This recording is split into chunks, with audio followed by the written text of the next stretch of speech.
Hello friends, आपका स्वागत है हमारे इस यूट्यूब चैनल पे। इस वीडियो में हम एक बहुत ही महत्वपूर्ण टॉपिक भारतीय राज्य व्यवस्था का है, ये अनुच्छेद। इस वीडियो में जितने भी प्रश्न बताए जाएंगे अनुच्छेद से रिलेटेड, ये सभी के सभी किसी न किसी एग्जाम में पूछे जा चुके हैं और ये मैंने घटना चक्र से ये क्वेश्चन मैंने कलेक्ट किया है। तो बिना समय बर्बादी किए चलते हैं, वीडियो की ओर बढ़ते हैं। ये आपको हर एक एग्जाम के लिए इंपॉर्टेंट है और एक तरफ से हमने देखने का प्रयास किया है इसमें, और बहुत कम समय में पूरा का पूरा अनुच्छेद करवा दिया जाएगा जितना अभी तक एग्जाम में पूछा गया है। तो शुरू करते हैं। पहले अनुच्छेद में बताया गया है कि भारत जो है ये राज्यों का संघ है, तो संघ तथा नाम और राज्य क्षेत्र बताया गया पहले अनुच्छेद में।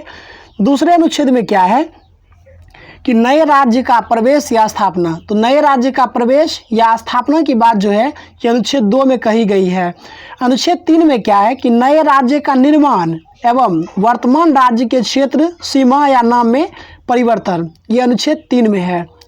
5 में क्या है कि संविधान के प्रारंभ में के समय नागरिकता, तो 5 क्या है कि संविधान के प्रारंभ के समय नागरिकता। हमने बहुत सारे अच्छे अच्छे क्वेश्चन कलेक्ट किए हैं और उसे अंडरलाइन भी कर दिया जो बहुत ज़्यादा इंपॉर्टेंट है और पूछे गए हैं।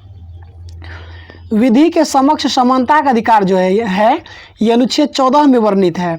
अनुच्छेद 15 में कहा गया है कि किसी भी व्यक्ति के साथ धर्म, मूल वंश, जाति, लिंग या जन्म स्थान के आधार पर विभेद का प्रतिषेध किया गया है 15 में। अनुच्छेद 16 में कहा गया है कि लोक नियोजन के विषय में अवसर की समानता, तो अवसरों की समानता की जो बात कही गई है ये अनुच्छेद 16 में कहा गया है। अनुच्छेद 17 में है कि अस्पृश्यता का अंत। अनुच्छेद 18 में क्या है, उपाधियों का अंत, जिसमें भारत रत्न और पद्म पुरस्कार को छोड़ करके अन्य उपाधियों का अंत कर दिया गया अनुच्छेद 18 में। अनुच्छेद 19 में क्या है कि वाक्य स्वतंत्र आदि विषयक कुछ अधिकार का संरक्षण है, मतलब आपको बोलने की स्वतंत्रता जो है ये अनुच्छेद 19 में दिया गया है। अनुच्छेद 20 और 22 काफ़ी कंफ्यूज करता है, तो ध्यान से देखेंगे आप इसे। अनुच्छेद 20 में क्या कहा गया है कि अपराधों के लिए दोष सिद्धि के संबंध में संरक्षण। अनुच्छेद 20 क्या कहता है, अपराध के लिए दोष सिद्धि के संबंध में संरक्षण, जबकि 22 में कहता है कि कुछ दशा में गिरफ्तारी और निरोध से संरक्षण, ये 22 कहता है। अनुच्छेद 21 में क्या है कि प्राण और दैहिक स्वतंत्रता का संरक्षण, अनुच्छेद 21 में। अनुच्छेद 21 का क, अब देखिए अनुच्छेद 21 का क और अनुच्छेद 45 कन्फ्यूज करेगा आपको। अनुच्छेद 21 का क में क्या कहा गया है, 6 वर्ष से लेकर के 14 वर्ष आयु के जो बच्चे होंगे इनके लिए निःशुल्क और अनिवार्य शिक्षा, तो निःशुल्क और अनिवार्य शिक्षा 6 वर्ष से लेकर के 14 वर्ष आयु वर्ग के बच्चों के लिए ये अनुच्छेद 21 में कहा गया है। जबकि अनुच्छेद 45 में कहा गया है 0 से लेकर के 6 वर्ष से कम आयु तक के बच्चा, कहने का मतलब 0 से लेकर के 6 तक के 6 आयु वर्ग का जो बच्चा होगा उनके लिए देखभाल और शिक्षा का प्रावधान अनुच्छेद 45 में, लेकिन 6 से लेकर के 14 वर्ष तक के जो बच्चे होंगे उनके लिए शिक्षा की व्यवस्था क्या है, अनुच्छेद 21 का क में है। अब देखिए 22, अनुच्छेद 22 में क्या कहा गया है कि कुछ दशाओं में गिरफ्तारी और निरोध से संरक्षण, जबकि 20 में कहा गया था अपराधों के लिए दोष सिद्धि के संबंध में संरक्षण। अनुच्छेद 23 की बात करें तो मानव दुर्व्यापार और बलात् श्रम का प्रतिषेध, अनुच्छेद 23 में बताया गया है मानव दुर्व्यापार और बलात् श्रम का प्रतिषेध। अनुच्छेद 24 में कहा गया है कि कारखानों आदि में बालकों के नियोजन का प्रतिषेध, मतलब कि 14 वर्ष से कम आयु के जो बालक होंगे उन्हें किसी भी फैक्ट्री कारखाने में नहीं लगाया जाएगा, यानी कि जोखिम भरे काम में बालकों का नियोजन नहीं किया जा सकता, ऐसा आर्टिकल 24 कहता है। 25 में देखिए क्या कहा गया है कि कोई भी व्यक्ति किसी भी धर्म को मान सकता है, आचरण कर सकता है और उसका प्रचार प्रसार कर सकता है, ये 25 में है। तो 25 में क्या है, अंतःकरण की ओर धर्म के आबाद रूप से मानने, आचार और प्रचार करने की स्वतंत्रता। 29 में क्या है कि अल्पसंख्यक वर्गों के हितों का संरक्षण, अल्पसंख्यक वर्गों के हितों का संरक्षण अनुच्छेद 29 में कहा गया है। संवैधानिक उपचार का अधिकार अनुच्छेद 32, ये काफ़ी इम्पोर्टेंट है। डॉक्टर भीमराव अंबेडकर ने संविधान का सबसे अधिक आलोकित भाग कहा था अनुच्छेद 32 को, संवैधानिक उपचार का अधिकार। अनुच्छेद 39 की बात करें तो राज्य के द्वारा अनुसरणीय कुछ नीति तत्व, किस अनुच्छेद में है? अनुच्छेद 39 में। 39 का क काफ़ी इंपॉर्टेंट है, समान न्याय और निःशुल्क विधिक सहायता, ये अनुच्छेद 39 का क में वर्णित है। मैं आप सभी से एक बार रिक्वेस्ट करूंगा कि आप वीडियो को वॉच करेंगे पूरा और उसे बार बार सुनेंगे, तब आपको याद हो पाएगा। सिंगल टर्म में हो सकता है आपको कुछ दूर तक याद होगा, उसके बाद जैसे जैसे अनुच्छेद जटिल होते जाएंगे आप भूलना प्रारंभ कर देंगे। इसलिए बार बार आप वीडियो को वॉच करेंगे, 2 बार 3 बार वॉच करेंगे, रिवीजन के रूप में आपको याद हो जाएगा। अनुच्छेद 40 की बात करें तो ग्राम पंचायत की स्थापना का प्रावधान। तो ग्राम पंचायत की स्थापना का प्रावधान किस अनुच्छेद में किया गया है? अनुच्छेद 40 में। कुछ दशाओं में काम, शिक्षा और लोक सहायता पाने का अधिकार अनुच्छेद 41 में दिया गया है। अब 43 का ख देखें, यहाँ पे हालांकि उतना इम्पोर्टेंट है नहीं है। तो 43 का ख में क्या है कि सहकारी समिति का संवर्धन, सहकारी समिति का संवर्धन 43 का ख में है।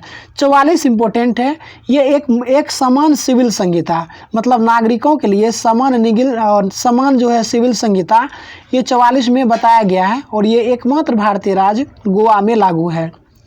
अनुच्छेद 45 में क्या है कि 6 वर्ष से कम आयु के बच्चों की बाल्यावस्था की देखभाल और शिक्षा, जबकि अनुच्छेद 21 का क में क्या है? 6 वर्ष से लेकर 14 वर्ष तक के सभी बच्चों को निःशुल्क और अनिवार्य शिक्षा।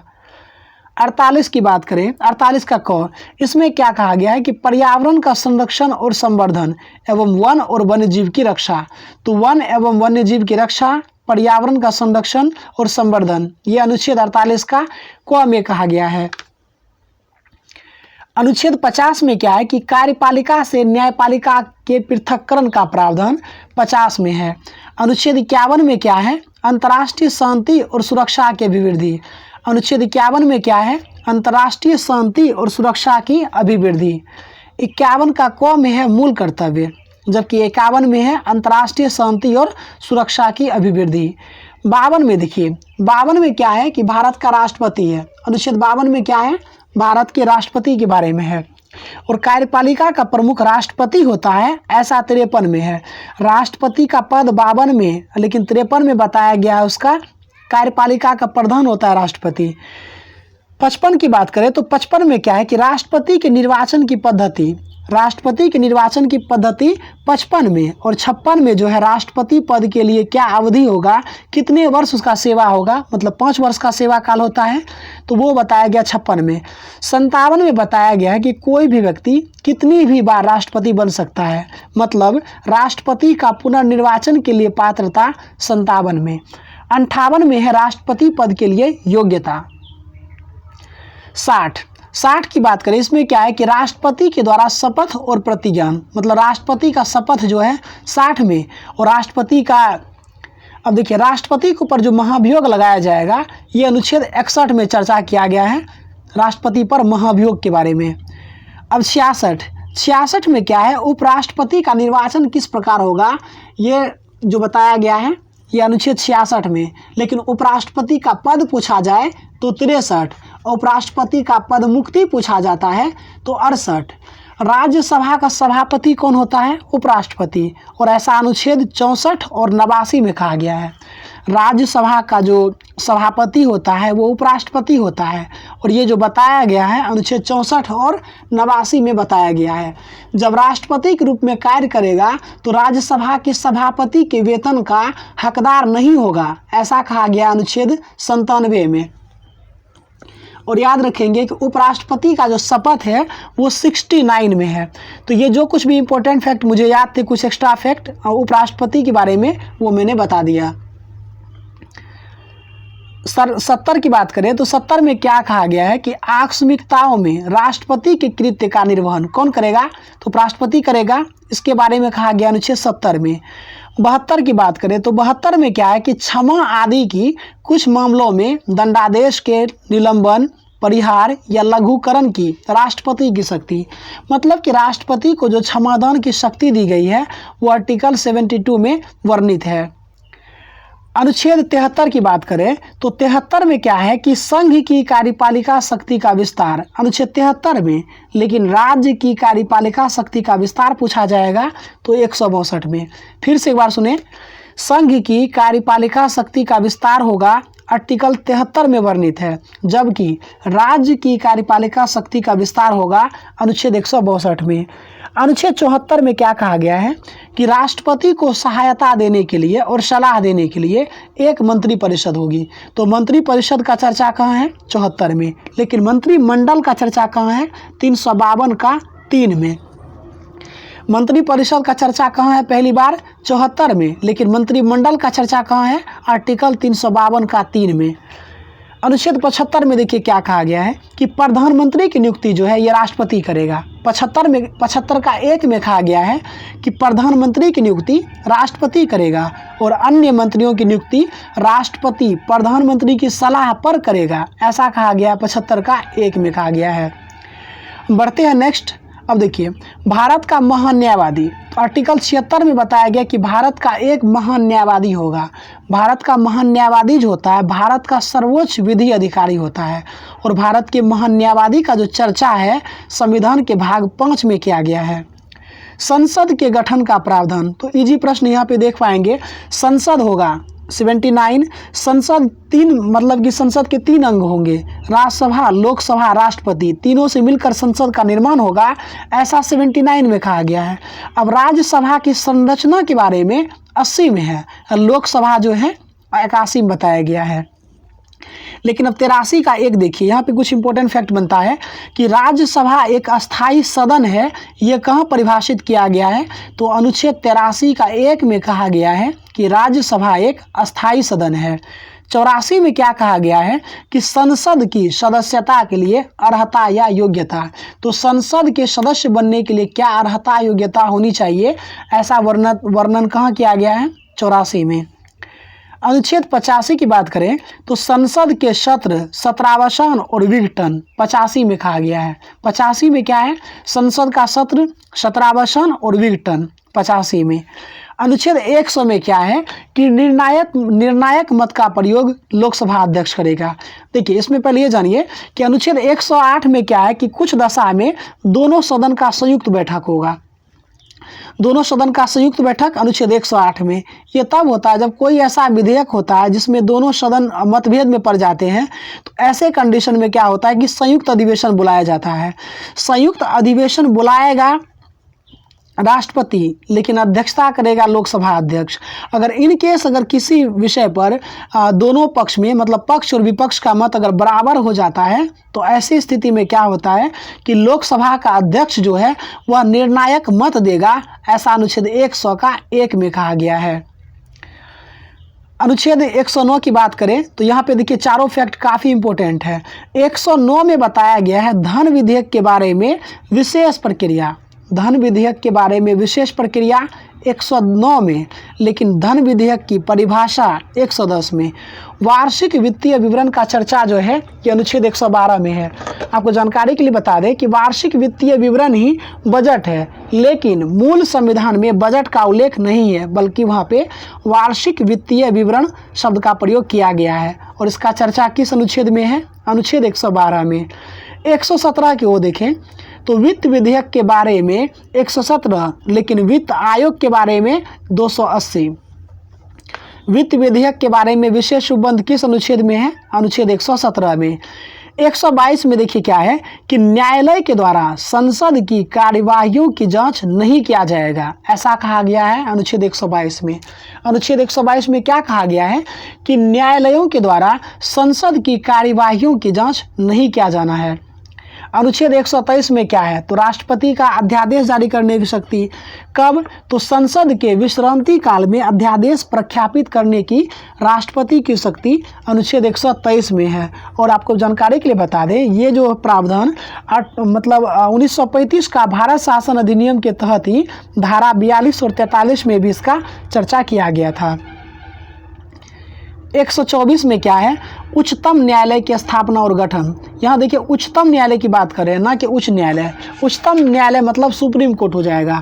उच्च न्यायालय की बात करेंगे तो 214। तो अनुच्छेद 124 में है उच्चतम न्यायालय मतलब सुप्रीम कोर्ट की चर्चा, मतलब दिल्ली वाला का। उसके बात करें अगर हम राज्य में जो उच्च न्यायालय होता है इसके संदर्भ में जो चर्चा है 214 में कहा गया है कि प्रत्येक राज्य का एक राज्य के लिए जो होगा एक उच्च न्यायालय होगा। हालांकि प्रत्येक राज्य में नहीं है, कुछ का संयुक्त भी है। 129 में देखिए बात करें तो 129 में क्या है कि उच्चतम न्यायालय का अभिलेखीय न्यायालय होना। अभिलेखीय न्यायालय कहने का तात्पर्य होता है कि अपने से वरिष्ठ मतलब वरिष्ठ न्यायालय के द्वारा जो कुछ भी फैसला दिया जाएगा वो एक प्रूफ के रूप में काम करेगा, उस पर कोई वाद विवाद नहीं होगा। इसी को कहते हैं अभिलेखीय न्यायालय। तो उच्चतम न्यायालय एक अभिलेखीय न्यायालय होगा, ऐसा अनुच्छेद 129 में कहा गया है। 137 में क्या है, उच्चतम न्यायालय मतलब सुप्रीम कोर्ट की बात कर रहे हैं। सुप्रीम कोर्ट की पुनर्विलोकन की शक्ति है। तो पुनरावलोकन की जो शक्ति है सुप्रीम कोर्ट को, ऐसा आर्टिकल 137 में कहा गया है। 143 में क्या है कि उच्चतम न्यायालय से परामर्श करने की राष्ट्रपति की शक्ति, मतलब राष्ट्रपति चाहे तो सलाह ले सकता है सुप्रीम कोर्ट से, किस अनुच्छेद के तहत, 143 के तहत। लेकिन 123 के तहत क्या करेगा, अध्यादेश जारी करेगा। 148 में क्या है, भारत के नियंत्रक और महालेखा परीक्षक की नियुक्ति के संदर्भ में है 148वां अनुच्छेद। 155 में क्या है, राज्यपाल की नियुक्ति। राज्यपाल की नियुक्ति किस अनुच्छेद के तहत, 155 के तहत। 161 में क्या है, राज्यपाल, देखिए राष्ट्रपति का क्षमादान अनुच्छेद 72 में था, उसी तरह राष्ट्रपति को जो शक्ति अनुच्छेद 72 देता है वही शक्ति राज्यपाल को अनुच्छेद 161 देता है। तो इसमें क्या है कि क्षमा आदि की और कुछ मामलों में दंडादेश के निलंबन, परिहार, लघुकरण की राज्यपाल की शक्ति। अब देखिए यहाँ पे अनुच्छेद 162 देखें, राज्य की कार्यपालिका शक्ति का विस्तार अनुच्छेद 162 में। और आपको क्या बताया, संघ की कार्यपालिका शक्ति का विस्तार किस अनुच्छेद में है, हमने अभी चर्चा किया था। कमेंट करके बताइए ताकि हमें भी लगे आप कितना ध्यान से सुन पा रहे हैं। राज्य की कार्यपालिका शक्ति का विस्तार जो है 162 में है। बताइए हमें कि केंद्र यानी संघ की कार्यपालिका शक्ति का विस्तार किस अनुच्छेद में वर्णित है, कमेंट कीजिए।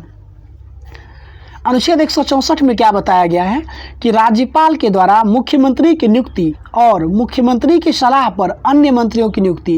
कहने का मतलब जो 74 में था, जो 75 में था, वो जो है यहाँ पे 164 में है कि राज्यपाल के द्वारा मुख्यमंत्री की नियुक्ति अनुच्छेद 164 का 1 में है। राज्यों का महाधिवक्ता अनुच्छेद 165 में है। 169 की बात करें तो राज्य में विधान परिषद का उत्साधन या सृजन, तो राज्य में विधान परिषद का उत्साधन या सृजन अनुच्छेद 169 में है। 174 में क्या है कि राज्यपाल के द्वारा राज्य विधानमंडल के समय समय पर सत्र बुलाने, उसका सत्रावसान करने तथा विधानसभा को विघटित करने का अधिकार। 174 में विधानसभा को विघटित करने का अधिकार राज्यपाल को है, ऐसा अनुच्छेद 174 में है। अब देखिए अनुच्छेद 200 में क्या कहता है कि राज्यपाल के द्वारा विधेयक पर अनुमति देना या अनुमति रोक लेना या राष्ट्रपति के विचार के लिए आरक्षित कर लेना, ऐसा अनुच्छेद 200 में कहा गया है। आपको बता दें कि राज्यपाल जो है राष्ट्रपति के विचार के लिए किसी भी विधेयक को आरक्षित रख सकता है, ऐसा जो प्रावधान है संविधान में, कनाडा के संविधान से लिया गया है। अनुच्छेद 201 की बात करें तो इसमें क्या है कि राष्ट्रपति के विचार के लिए आरक्षित विधेयक, किसमें, अनुच्छेद 201 में। अनुच्छेद 201 में क्या कहा गया है कि राष्ट्रपति के विचार के लिए आरक्षित विधेयक। 213 में क्या है, विधानमंडल के विश्रांति काल में राज्यपाल की अध्यादेश जारी करने की शक्ति। 123 में राष्ट्रपति का अध्यादेश, 213 में राज्यपाल का अध्यादेश है। 214 में है राज्यों के लिए उच्च न्यायालय। 214 में क्या कहा गया है, राज्यों के लिए उच्च न्यायालय। 215 में क्या है, उच्च न्यायालय का अभिलेखीय न्यायालय होना। तो जैसे आपको बताए थे वहाँ पे हमने, उसी तरह यहाँ पे उच्च न्यायालय का अभिलेखीय न्यायालय होना 215 में बताया गया है। जैसे कि उच्च न्यायालय, देखिए उच्चतम न्यायालय का स्थापना 124 और उच्चतम न्यायालय एक अभिलेखीय न्यायालय होगा 129 में कहा गया है। ठीक उसी तरह 214 में राज्य के लिए उच्च न्यायालय और राज्य का जो उच्च न्यायालय होगा, इस उच्च न्यायालय का अभिलेखीय न्यायालय होना ये 215 में है। 216 में क्या है, उच्च न्यायालय का गठन। उच्च न्यायालय का गठन 216 में, लेकिन राज्य के लिए उच्च न्यायालय होगा 214 में। 217 में क्या है, उच्च न्यायालय के न्यायाधीशों की नियुक्ति और उसके पद की शर्त। 217 में क्या है, उच्च न्यायालय के न्यायाधीश की नियुक्ति और उसके पद की शर्त। 219 में क्या है, उच्च न्यायालय के न्यायाधीश के द्वारा शपथ या प्रतिज्ञान। तो उच्च न्यायालय के न्यायाधीश का जो शपथ है 219 में है, लेकिन उच्च न्यायालय के न्यायाधीश की नियुक्ति और उसकी पद से संबंधित शर्त 217 में है। उच्च न्यायालय की कुछ रीट निकालने की शक्ति 226 में, उच्च न्यायालय की कुछ रीट निकालने की शक्ति 226 में है।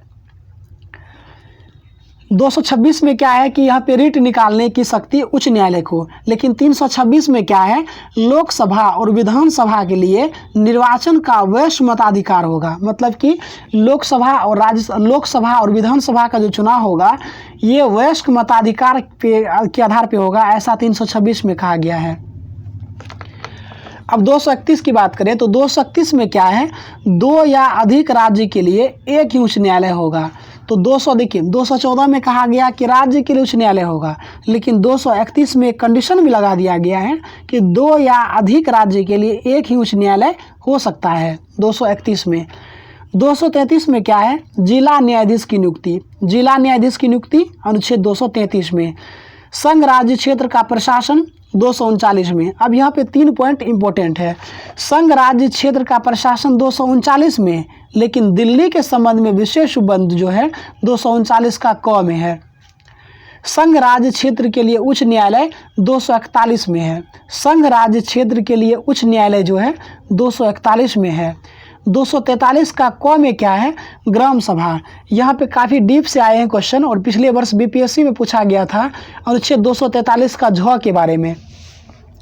झ नहीं, यहाँ 243 का ट पिछले वर्ष 66वीं बीपीएससी में ये प्रश्न पूछा गया था। ग्राम सभा का जो स्थापना की बात कही गई है 243 का क में। पंचायतों का गठन 243 का ख में। 243 का ग है पंचायत की संरचना। ये काफ़ी ज़्यादा डीप प्रश्न कह सकते हैं और काफ़ी कन्फ्यूजन वाला प्रश्न है। पंचायत का गठन 243 का ख, लेकिन पंचायतों की संरचना 243 का ग। 243 का घ में क्या कहा गया है, पंचायतों में स्थानों का आरक्षण। ये काफ़ी इंपॉर्टेंट है। पंचायती राज में स्थानों का आरक्षण 243 का घ में है। 243 का झ में क्या है, पंचायत के वित्तीय मामले पर सिफारिश करने के लिए राज्य द्वारा वित्त आयोग गठित करने का प्रावधान। तो मतलब राज्य वित्त आयोग का गठन करने का प्रावधान किस अनुच्छेद में है, 243 का झ में। राज्य वित्त आयोग का गठन का प्रावधान 243 का झ में कहा गया है। अब पंचायत के लिए निर्वाचन का जो है ये 243 का ट में कहा गया है। पंचायत के लिए निर्वाचन 243 का ट में कहा गया है। अब यहाँ पे ये इतना इम्पोर्टेंट है नहीं, हम चलते आगे बढ़ते हैं। 249 में क्या है कि राज्य सूची के विषय के संबंध में राष्ट्रीय हित में विधि बनाने की संसद की शक्ति। 249 में कहा गया है कि अगर राज्य सूची में वर्णित कोई भी विषय अगर राष्ट्रीय हित में है तो संसद उस पर कानून बनाएगी, ऐसा 249 में है। 253 में क्या है कि अंतर्राष्ट्रीय करारों को प्रभावी करने के लिए विधान। 253 में क्या है कि अंतर्राष्ट्रीय संधि समझौता को लागू करने के लिए कानून बनाना 253 में है। 262 में क्या है, अंतर्राज्यिक नदियों या नदी दोनों के जल संबंधी विवाद का न्याय निर्णयन। कहने का मतलब अगर मतलब किसी नदी घाटी या किसी जल क्षेत्र को लेकर के अगर 2 राज्यों में अगर विवाद हो जाता है तो उस विवाद को कौन दूर करेगा, तो ये 263 के तहत ये 262 के तहत बताया गया है। जबकि अंतर्राज्यीय परिषद का संबंध जो अनुच्छेद 263 से है, तो 263 में क्या है, अंतर्राज्य परिषद के संबंध में उपबंध किया गया है। अब 266 और 267 इम्पोर्टेंट हैं। 266 में क्या है कि भारत और राज्य की संचित निधियां और लोक लेखा के बारे में बताया गया है 266 में। तो पहले है संचित निधि 266 में, आकस्मिक निधि 267 में। तो यहाँ पे देख पाएंगे 267 में क्या है, भारत की आकस्मिक निधि। 280 में क्या है, वित्त आयोग है। वित्त आयोग किस अनुच्छेद में है, अनुच्छेद 280 में है। लेकिन आपको वित्त विधेयक के बारे में विशेष उपबंध किस अनुच्छेद में है, 117 में। 117 में वित्त विधेयक के बारे में विशेष विवरण है, लेकिन 280 में वित्त आयोग की चर्चा है। 300 का क में कहा गया है कि विधि के प्राधिकार के बिना व्यक्तियों को संपत्ति से वंचित नहीं किया जाएगा। 300 का क में। अखिल भारतीय सेवा 312, लेकिन संघ और राज्य के लिए लोक सेवा आयोग 315।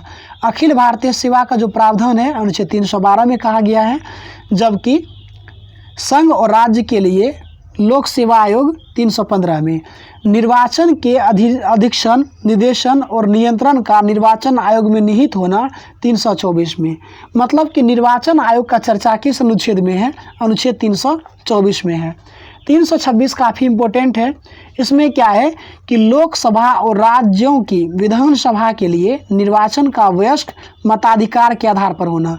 मतलब कि लोकसभा और विधानसभा का जो चुनाव होगा ये वयस्क मताधिकार के आधार पर होगा, ऐसा 326 कहता है। जबकि उच्च न्यायालय कुछ रिट जारी करेगा 226 के तहत। अब 330 से लेकर के 333 तक एक क्रम में ही हम देखेंगे। 330 में क्या है कि लोकसभा में अनुसूचित जाति और जनजाति के लिए आरक्षण, सीटों का आरक्षण 330 में।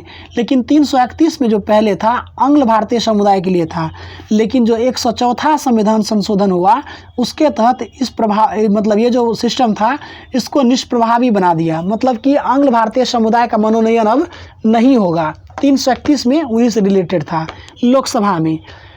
अब 332 की बात करें तो राज्य की विधानसभा में अनुसूचित जाति और अनुसूचित जनजाति के लिए आरक्षण 332 में। और 333 में क्या? राज्य की विधानसभा में आंग्ल भारतीय समुदाय का प्रतिनिधित्व, इसे भी निष्प्रभावी बना दिया गया। अब यहाँ पे चारों फैक्ट अपने आप में बहुत ज़्यादा महत्वपूर्ण है। तो राष्ट्रीय अनुसूचित जाति आयोग के बारे में अनुच्छेद 338 में, लेकिन राष्ट्रीय अनुसूचित जनजाति आयोग 338 का क में चर्चा है। तो राष्ट्रीय अनुसूचित जाति आयोग 338, राष्ट्रीय अनुसूचित जनजाति आयोग 338 का क। 338 का ख में क्या है? पिछड़े वर्ग के लिए राष्ट्रीय आयोग, पिछड़े वर्गों के लिए राष्ट्रीय आयोग 338 का ख। पिछड़े वर्गों की दशाओं के अन्वेषण के लिए आयोग 340 में, पिछड़े वर्ग की दशाओं के अन्वेषण के लिए आयोग ये 340 में है। दोस्तों मैं एक चीज़ क्लियर करके बता दूं कि मेरे जो वीडियो बनाने का उद्देश्य होता है ये रिवीजन करवाना होता है, इसलिए हम एक प्रश्न को 2-3 बार पढ़ देते हैं ताकि रिवीजन हो सके। क्योंकि मैं खुद भी अपने वीडियो को वॉच करता हूँ, चूँकि मुझे रिवीजन में बहुत ज़्यादा मदद मिलेगी इससे, इसलिए मैंने आप लोगों के समक्ष भी प्रस्तुत करने का प्रयास किया है। अब देखिए यहाँ पे क्या है कि 343 देखेंगे तो 343 में क्या है कि राजभाषा आयोग, 343 में क्या है कि संघ की राजभाषा हिंदी होगी और लिपि देवनागरी होगी, ऐसा 343 में कहा गया है। 344 में क्या है? राजभाषा आयोग का चर्चा है 344 में। 350 का क में क्या है कि प्राथमिक स्तर पर मातृभाषा में शिक्षा की सुविधा करना, प्राथमिक स्तर पर मातृभाषा की शिक्षा सुविधा करना 350 का क में। अब 350 का ख में क्या है कि भाषाई अल्पसंख्यक वर्गों के लिए विशेष प्राधिकारी, भाषाई अल्पसंख्यक वर्गों के लिए विशेष प्राधिकारी 350 का ख, लेकिन ये इम्पोर्टेंट नहीं है। अब 4 आर्टिकल बहुत इंपॉर्टेंट है 352, 56, 60। 352 में क्या है कि राष्ट्रीय आपात की घोषणा युद्ध या बाह्य आक्रमण या सशस्त्र विद्रोह की स्थिति में। 352 में क्या कहते हैं इसको राष्ट्रीय आपात कहते हैं। जब युद्ध हो जाए, बाहरी आक्रमण हो जाए या देश के भीतर ही सशस्त्र विद्रोह हो जाए तो 352 के तहत राष्ट्रीय आपात लगेगा। 356 में क्या है? जब राज्य का संवैधानिक तंत्र विफल हो जाता है, जब किसी राज्य का संवैधानिक तंत्र विफल हो जाता है तो ऐसे कंडीशन में वहाँ पे राष्ट्रपति शासन लगता है अनुच्छेद 356 के तहत, जिसको कि राज्य संवैधानिक आपात भी कहा जाता है। वित्तीय आपात की बात करें तो 360 में क्या है? वित्तीय आपातकाल घोषित करने का प्रावधान। हालांकि अभी तक वित्तीय आपातकाल एक भी बार नहीं लगा है। 368 में क्या है? संसद की संविधान का संशोधन करने की शक्ति और प्रक्रिया। तो 368 का संबंध किससे है? संविधान संशोधन से संबंधित है। तो ये था कुछ फैक्ट जो हमने आपके साथ बहुत कम समय में डिस्कशन करने का प्रयास किया है। अगर आपको लगता है इस पर प्रैक्टिस करना ज़रूरी है तो प्लीज़ कमेंट कीजिएगा। इसका जो प्रैक्टिस सीरीज है वो भी हम जस्ट अपलोड कर देंगे। इसमें जो है टोटल मैं देख के बता दूँ आपको, टोटल जो है इसमें 26 क्वेश्चन दिए गए हैं प्रैक्टिस सेट के रूप में। इससे पता चल जाएगा कि कितने प्रश्न ऐसे जो रिपीट कर रहे हैं बार बार, सेम टू सेम वही सारे प्रश्न होंगे जो सभी अभी तक एग्जाम में पूछे गए हैं। तो चलिए मिलते हैं आपको अगले वीडियो में, तब तक के लिए धन्यवाद। वीडियो पसंद आए तो हमारे चैनल को सब्सक्राइब कर लीजिएगा। बाकी कोई शिकायत हो तो कमेंट कर सकते हैं।